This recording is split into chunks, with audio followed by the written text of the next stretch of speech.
नमस्कार दोस्तों, basic computer skills के एक्सेल मॉड्यूल में एक बार आपका फिर से स्वागत है। माइक्रोसॉफ्ट एक्सेल को लर्न करने की अगली कड़ी में आज की इस लेक्चर में हम लोग मेनली लर्न करेंगे कि डेटा एंट्री एंड फॉर्मेटिंग के बारे में, जिसमें से हम ये देखेंगे कि एक्सेल में available font formatting tool, cell formatting tool and number formatting tool कैसे वर्क करता है। एक्सेल शीट में image, shapes, header and footer कैसे इंसर्ट करते हैं, पेज सेटअप कैसे करते हैं और एक वर्कशीट को प्रिंटिंग के लिए कैसे प्रिपेयर करते हैं और एक वर्कशीट को डिफरेंट फॉर्मेट में कैसे एक्सपोर्ट करते हैं। तो आइए दोस्तों शुरुआत करते हैं डेटा एंट्री एंड फॉर्मेटिंग के साथ। एक्सेल वर्कबुक में डेटा एंटर करने के लिए जैसे ही हम नई वर्कबुक क्रिएट करते हैं तो सबसे पहले हमें वर्कबुक को सेव करना चाहिए, जिसके लिए हम फाइल टैब में जाके सेव ऑप्शन को सेलेक्ट करेंगे और जहाँ पे हम पाएंगे कि कुछ रिसेंटली यूज्ड फोल्डर जहाँ पे हम वर्कबुक को सेव कर सकते हैं शो होते हैं। इसके अलावा ब्राउज ऑप्शन की हेल्प से हम किसी पर्टिकुलर लोकेशन पे फाइल को सेव कर सकते हैं। फॉर एग्जांपल, अगर मुझे डी ड्राइव के अंदर फाइल को सेव करना है तो यहाँ से डी ड्राइव को सेलेक्ट करूँगा और एक फाइल का एक नेम असाइन करूँगा, माई एक्सेल फाइल, और उसके बाद जैसे ही सेव बटन पे क्लिक करूँगा वो फाइल सेव हो जाएगी। फॉर एग्जांपल, इस सेल के अंदर एक टेक्स्ट टाइप कर रहा हूँ और सेल के अंदर एक नंबर टाइप कर रहा हूँ। अब डेटा टाइप करने के बाद को सेलेक्ट करके हम फॉन्ट को भी चेंज कर सकते हैं, सेल को भी फॉर्मेट कर सकते हैं। अगर कोई हमने नंबर एंटर किया है तो उसको भी फॉर्मेट कर सकते हैं। फॉन्ट को फॉर्मेट करने के लिए फॉन्ट फॉर्मेटिंग टूल बार के अंदर हमारे पास फॉन्ट का फेस चेंज करने के लिए ऑप्शन होता है। By default Calibri face selected होता है। इसके अलावा हम एरियल ब्लैक और जो भी ऑप्शन अवेलेबल है उनमें से कोई भी फॉन्ट फेस सेलेक्ट कर सकते हैं। फॉन्ट साइज ऑप्शन की हेल्प से हम फॉन्ट का साइज चेंज कर सकते हैं। बाय डिफ़ॉल्ट 11 साइज सेलेक्टेड होता है। अब मैं यहाँ से अगर 12 साइज सेलेक्ट करता हूँ तो फॉन्ट का साइज इंक्रीज होके 12 हो जाएगा। इसके अलावा increase and decrease font size option की हेल्प से भी हम डायरेक्टली फॉन्ट के साइज को इंक्रीज या डिक्रीज कर सकते हैं। फॉन्ट की स्टाइल को चेंज करने के लिए हम बोल्ड, इटैलिक या अंडरलाइन बटन का यूज कर सकते हैं। फॉन्ट के कलर को चेंज करने के लिए हम फॉन्ट कलर ऑप्शन को यूज कर सकते हैं। By default black colour selected होता है। पहले से अवेलेबल कोई भी कलर को सेलेक्ट करेंगे तो फॉन्ट का कलर उसी कलर से चेंज हो जाएगा। इसके अलावा मोर कलर ऑप्शन को यूज करके भी फॉन्ट के कलर को चेंज किया जा सकता है। सेल बॉर्डर ऑप्शन की हेल्प से हम सेल के लिए बॉर्डर का यूज़ कर सकते हैं। बाय डिफ़ॉल्ट जैसे यहाँ पे नो बॉर्डर सेलेक्टेड है, हम बॉटम बॉर्डर, टॉप बॉर्डर या लेफ्ट बॉर्डर या राइट बॉर्डर या all border, outside thick border, किसी भी टाइप का बॉर्डर सेल के लिए सेलेक्ट कर सकते हैं। फॉर एग्जांपल हम यहाँ से ऑल बॉर्डर ऑप्शन सेलेक्ट करते हैं तो हम देख पाएंगे कि सेल के चारों ओर जितने भी हमने सेल्स यहाँ पे सेलेक्ट किए थे बॉर्डर शो हो रहा है। इसके बाद सेल अलाइनमेंट ऑप्शन की हेल्प से हम किसी सेल के अंदर डेटा के अलाइनमेंट को चेंज कर सकते हैं। किसी सेल के लिए वर्टिकल एंड हॉरिजॉन्टल दो टाइप के अलाइनमेंट पॉसिबल है, जिनमें से वर्टिकल अलाइनमेंट में top align, middle align and bottom align 3 option होते हैं। इसी टाइप से हॉरिजॉन्टल अलाइनमेंट में left align, centre align and right align 3 option होते हैं। वर्टिकली अलाइनमेंट चेंज करने के लिए जैसे ही हम मिडिल अलाइन पर क्लिक करेंगे सेल का अलाइनमेंट मिडिल हो जाएगा। इसी टाइप से हॉरिजॉन्टल अलाइनमेंट चेंज करने के लिए जो लेफ्ट, राइट या सेंटर में से जो भी सेलेक्ट करेंगे आपका अलाइनमेंट उसके अकॉर्डिंग चेंज हो जाएगा। ओरिएंटेशन ऑप्शन की हेल्प से हम किसी टेक्स्ट का ओरिएंटेशन सेल के अंदर चेंज कर सकते हैं। अगर हमें सेल को वर्टिकली शो करना हो या फिर हमें क्लॉकवाइज इंक्लाइन शो करना हो, तो जो भी ऑप्शन अवेलेबल है या उनमें से कोई भी एक ऑप्शन सेलेक्ट करके हम सेल का अलाइनमेंट चेंज कर सकते हैं। जैसा कि आप यहाँ पे देख पा रहे हैं, ये आप वर्टिकली कंटेंट को शो कर रहा है। अगर हमने किसी सेल में लॉन्ग टेक्स्ट टाइप किया हो रहा है जो उस कॉलम विड्थ के अंदर फिट नहीं हो रहा, तो रैप टेक्स्ट ऑप्शन की हेल्प से हम उस टेक्स्ट को सेल के अंदर मल्टीपल लाइंस में शो कर सकते हैं। मर्ज एंड सेंटर ऑप्शन की हेल्प से हम मल्टीपल सेल्स को एक साथ मर्ज कर सकते हैं। इसमें मल्टीपल कॉलम्स भी हो सकते हैं, मल्टीपल रोज दोनों एक साथ हो सकते हैं। फॉर एग्जांपल यहाँ से मैंने 3 कॉलम और 3 रोज को एक साथ सेलेक्ट किया है और जैसे ही मैं मर्ज एंड सेंटर पे क्लिक करूँगा ये आपके सेल्स मर्ज हो जाएंगे। एक्सेल सीट में नंबर्स का फॉर्मेट चेंज करने के लिए सेल्स को सेलेक्ट करें और राइट क्लिक करके फॉर्मेट सेल ऑप्शन में जाएं एंड नंबर ऑप्शन में कैटेगरी नंबर को सेलेक्ट करें। यहाँ पे हम देखेंगे कि डेसिमल प्लेसेस में 2 शो हो रहा है और इसको हम इंक्रीज या डिक्रीज भी कर सकते हैं। तो जैसे ही हम यहाँ पे डेसिमल प्लेसेस को सेलेक्ट करके ओके करेंगे, हम देखेंगे कि डेसिमल पॉइंट के बाद में उतने नंबर ऑफ जीरोज यहाँ पे डिस्प्ले होंगे। इसके अलावा इंक्रीज डेसिमल की हेल्प से हम नंबर ऑफ जीरोज इंक्रीज कर सकते हैं और डिक्रीज डेसिमल की हेल्प से डेसिमल पॉइंट्स को डिक्रीज कर सकते हैं। नंबर फॉर्मेट ऑप्शन की हेल्प से हम नंबर के अलावा currency symbols, accounting format, date, time, percentage, fraction, scientific number format, text, इन सभी को भी चेंज कर सकते हैं। फिल कलर ऑप्शन की हेल्प से हम किसी सेल का बैकग्राउंड कलर चेंज कर सकते हैं, क्योंकि किसी सेल को दूसरी सेल से अलग शो करने के लिए काम में लिया जा सकता है। अगर हमें सेल्स के कंटेंट्स को कॉपी करना हो तो इन सेल्स को सेलेक्ट करके शॉर्टकट की Ctrl+C यूज कर सकते हैं और इन सेल को पेस्ट करने के लिए जिस भी लोकेशन से पेस्ट करना है वहाँ जाके Ctrl+V की हेल्प से पेस्ट कर सकते हैं।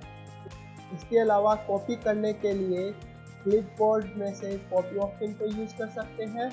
अगेन जहाँ पे पेस्ट करना है उस लोकेशन पे जाके पेस्ट ऑप्शन की हेल्प से पेस्ट भी कर सकते हैं। सेल को कॉपी करने के बाद पेस्ट के लिए हमारे पास में बहुत सारे ऑप्शंस अवेलेबल होते हैं। अगर हमें सिंपली डेटा को पेस्ट करना है या फॉर्मूलाज को पेस्ट करना है या फॉर्मूला नंबर फॉर्मेटिंग को पेस्ट करना है या ओनली वैल्यूज़ को पेस्ट करना है, वैल्यूज या नंबर फॉर्मेटिंग को पेस्ट करना है, कभी सिर्फ फॉर्मेटिंग को पेस्ट करना है, लिंक्स को पेस्ट करना है, तो जो भी ऑप्शंस हमारे लिए सूटेबल है उस ऑप्शन को चूज़ करके हम अकॉर्डिंगली डेटा को पेस्ट कर सकते हैं। फॉर्मेट सेंटर टूल की हेल्प से हम इस पर्टिकुलर साइज के फॉर्मेट को अप्लाई कर सकते हैं। फॉर एग्जांपल अगर मैं यहाँ पे सेल का फॉर्मेट को चेंज करके बैकग्राउंड को ग्रीन कर देता हूँ और फॉन्ट साइज चेंज करके एरियल ब्लैक कर देता हूँ और फॉन्ट साइज को इंक्रीज कर देता हूँ।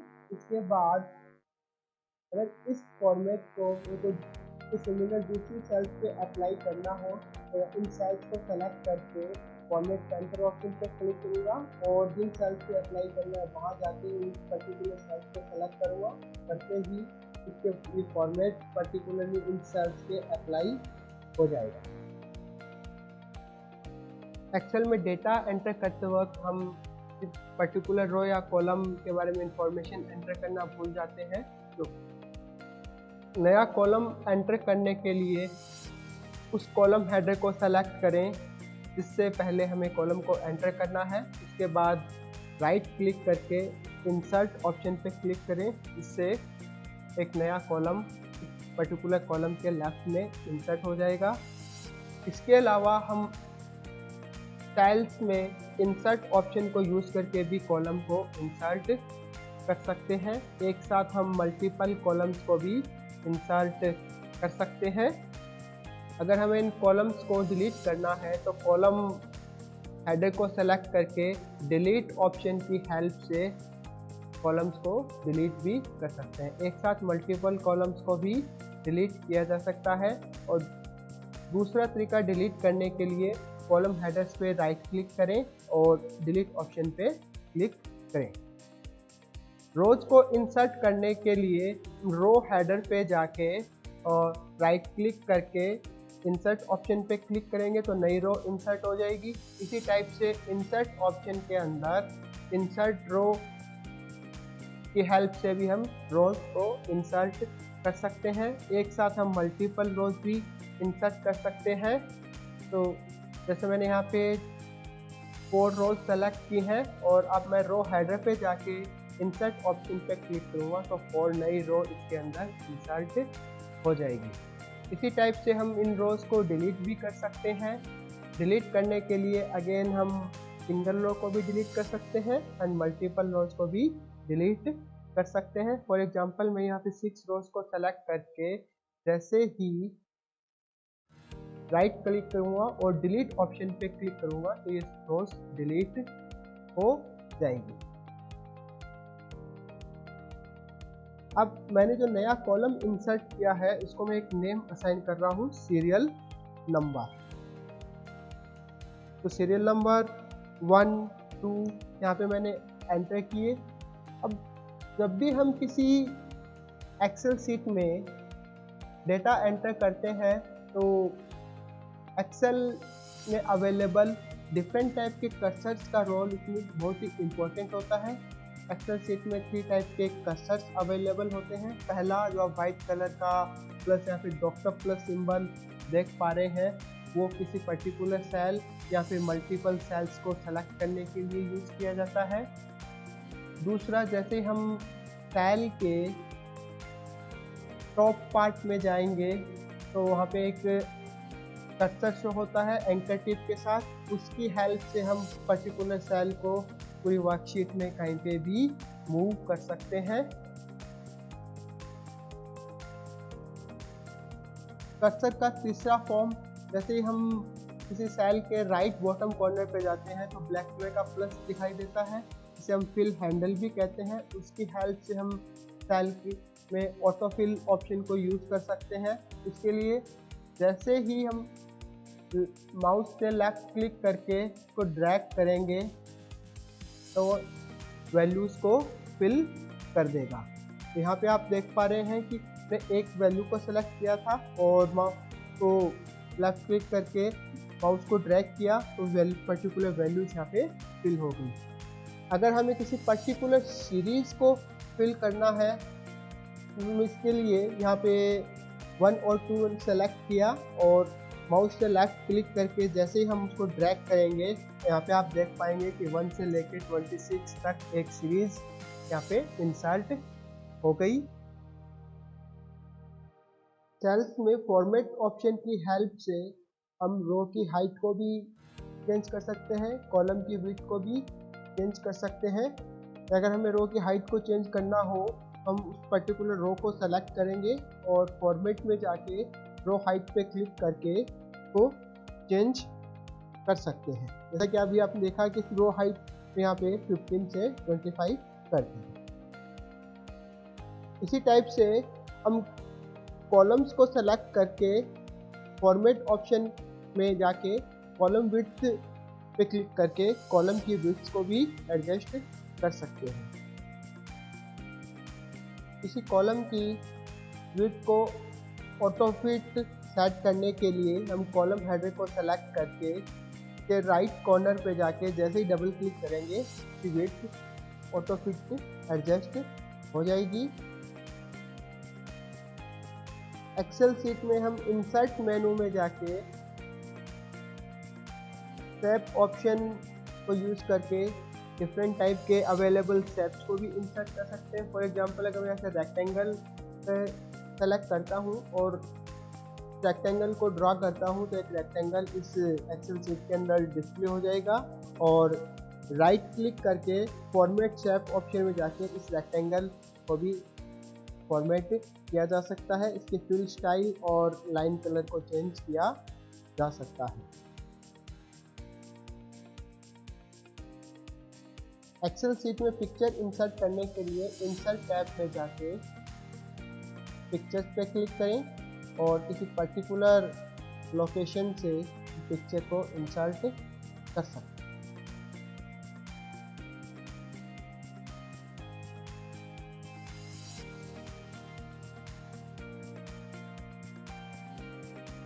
अब अगर हमें इस एक्सेल शीट को प्रिंट के लिए प्रिपेयर करना हो तो हम पेज लेआउट ऑप्शन में जाएंगे और पेज सेटअप क्विक लॉन्चर पे क्लिक करेंगे तो यहाँ पे हम देख सकते हैं कि पेज से रिलेटेड इंफॉर्मेशन शो होगी। पहला ऑप्शन ओरिएंटेशन का है। फिलहाल हम यहाँ पे पोर्ट्रेट ओरिएंटेशन देख पा रहे हैं। यहाँ से हम लैंडस्केप ओरिएंटेशन भी सेलेक्ट कर सकते हैं और स्केलिंग बाय डिफ़ॉल्ट 100% होती है। किसी केस में अगर हमारा कंटेंट एक पेपर पे फिट नहीं हो रहा है और हम को एक पेपर पे ही प्रिंट करना चाहते हैं तो यहाँ से स्केलिंग को एडजस्ट करके इंक्रीज या डिक्रीज करके उस पर्टिकुलर कंटेंट को एक पेज पे प्रिंट के लिए फिट कर सकते हैं। पेपर साइज की हेल्प से हम डिफरेंट टाइप के पेपर साइज सेलेक्ट कर सकते हैं। बाय डिफ़ॉल्ट लेटर सेलेक्टेड होता है तो प्रिंटर्स के लिए हम जनरली A4 पेजेस यूज़ करते हैं तो A4 पेज यहाँ से हम सेलेक्ट कर सकते हैं। मार्जिन ऑप्शन की हेल्प से हम पेज मार्जिन्स को सेट कर सकते हैं। लेफ्ट मार्जिन यहाँ पे 0.7 शो रहा है, इसको हम इंक्रीज या डिक्रीज कर सकते हैं। इसी टाइप से टॉप मार्जिन को इंक्रीज या डिक्रीज कर सकते हैं। बॉटम मार्जिन को भी इंक्रीज या डिक्रीज कर सकते हैं। फुटर को भी इंक्रीज या डिक्रीज कर सकते हैं। इसके बाद हेडर फुटर टूल की हेल्प से हम हेडर इंसर्ट कर सकते हैं। अगर हमें पर्टिकुलर हेडर इंसर्ट करना है तो हम कस्टम हेडर ऑप्शन पे क्लिक करेंगे और लेफ्ट सेक्शन में हेडर इंसर्ट करना है या सेंट्रल सेक्शन में करना है या फिर राइट सेक्शन में करना है, उनमें से किसी पर्टिकुलर सेक्शन को सिलेक्ट करके हेडर को एंटर करेंगे। फॉर एग्जांपल मैं यहाँ पे हेडर टाइप कर रहा हूँ माई वर्क बुक।